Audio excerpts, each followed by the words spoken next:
कभी कभी लाइफ में ऐसी चीजें हो जाती है ना जो हमारी आंखें खोल देती हैं।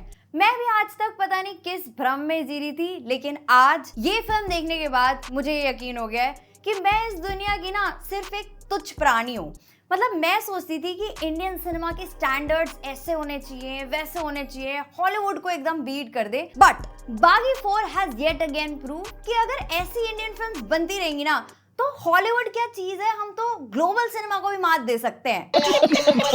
जिनको भी बागी फ्रेंचाइजी का बिल्कुल भी आइडिया नहीं है, बागी एक ऐसी फ्रेंचाइजी है जिसमें टाइगर श्रॉफ का नाम हमेशा रॉनी होता है। Ronnie, please Ronnie. कंट्रोल। और उसमें उसके सामने चाहे कितने भी बंदे आ जाएं, वो सबको फिनिश कर सकता है, चाहे सब मारे जाएं। But he is a legend that lives. अभी तो मैंने स्टार्ट किया है। और बागी एक ऐसी फ्रेंचाइजी भी है जिसके हर पार्ट की स्टोरी एकदम ही यूनिक है, जहाँ पे पहले पार्ट में रॉनी की गर्लफ्रेंड किडनैप होती है, दूसरे पार्ट में बेटी, तीसरे में भाई, और अब गेस कर सकते हो कि चौथे में कौन होगा। थोड़ा सा स्पॉइलर दे देती हूँ। आप जैसी ऑडियंस और हम जैसे रिव्यूअर्स, इतना कैप्टिवेटिंग परफॉर्मेंस है टाइगर का, because This time he is not the same. This time उनके बाल और ज्यादा छोटे हैं, आंखों में और ज्यादा काजल है, आवाज इंटेंशनली भारी है, फेशियल एक्सप्रेशंस इस बार एक ज्यादा है, और तो और इस बार वो ढूंढ रहे हैं अपनी गर्लफ्रेंड को जो उनके हिसाब से तो मर चुकी है। बट बाकी सबका कहना है कि ऐसी लड़की कभी एग्जिस्ट ही नहीं करती थी, और डॉक्टर का कहना है कि वो हेलुसिनेट कर रहे हैं। तो अब वो लड़की एग्जिस्ट करती है या नहीं, यही मेन सवाल है। या फिर रॉनी हेलुसिनेट कर रहा है, या फिर बाकी सब रॉनी से इंटेंशनली कुछ छुपा रहे हैं।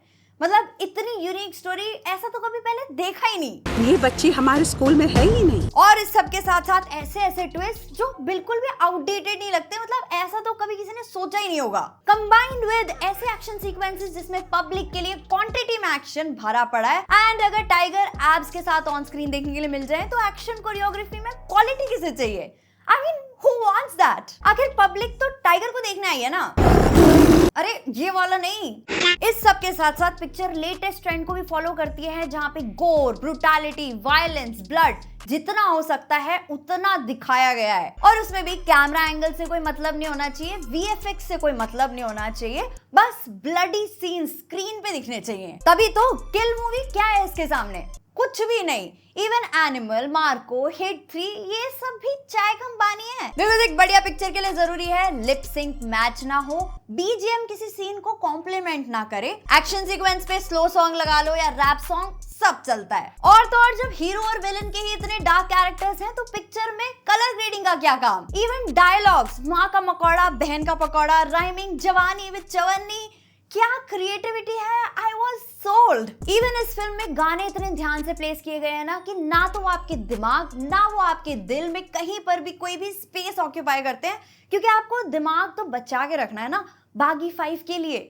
बाकी पिक्चर में श्रेयस तलपड़े और सौरभ सचदेवा हैं जो इतने पोटेंशियली अच्छे एक्टर्स हैं, तो मुझे पहले ही पता था कि हाँ इन्होंने तो पिक्चर में वेस्ट ही होना है। बट सोनम बाजवा आफ्टर हाउसफुल 5 क्या बैकलेस ग्लैमर शॉट मिला उन्हें, ऊपर से एक आइटम सॉन्ग भी, मतलब वहीं पे पिक्चर के 100 करोड़ आराम से पार। Same goes with Harnaaz Sandhu, मतलब बेशरम रंग जैसा एक सिजलिंग गाना मिल जाए तो एक्टिंग, इमोशंस, डायलॉग डिलीवरी ये सब कौन ही देखेगा। But the worst part of the movie Upendra Limaye, मतलब यहाँ पर भी वो अच्छी एक्टिंग कर रहे थे, अपने पार्ट को एंटरटेनिंग बनाने की कोशिश कर रहे थे, क्यों? तो अगर ओवरऑल सीरियसली मुझे किसी से शिकायत है ना तो वो है सीबीएफसी, क्योंकि 23 कट्स अगर आपने सब काटना ही था तो फिर ए रेटिंग क्यों दी? तो अब आपने इस मूवी को कैसे देखना है, थिएटर में या ओटीटी पर, वो आपकी चॉइस है, क्योंकि ऐसे masterpiece that no one wanted को तो मिस नहीं कर सकते ना। तो आपने अगर प्राइवेट थिएटर की फीलिंग लेनी है तो थिएटर में देखने चले जाओ, वरना थोड़े टाइम बाद Amazon प्राइम वीडियो पे आ जाएगी। बाकी अगर आपको वीडियो पसंद आई हो तो वीडियो को लाइक कर सकते हो, अगर इस टाइप का ही कंटेंट पसंद है तो चैनल को सब्सक्राइब कर सकते हो।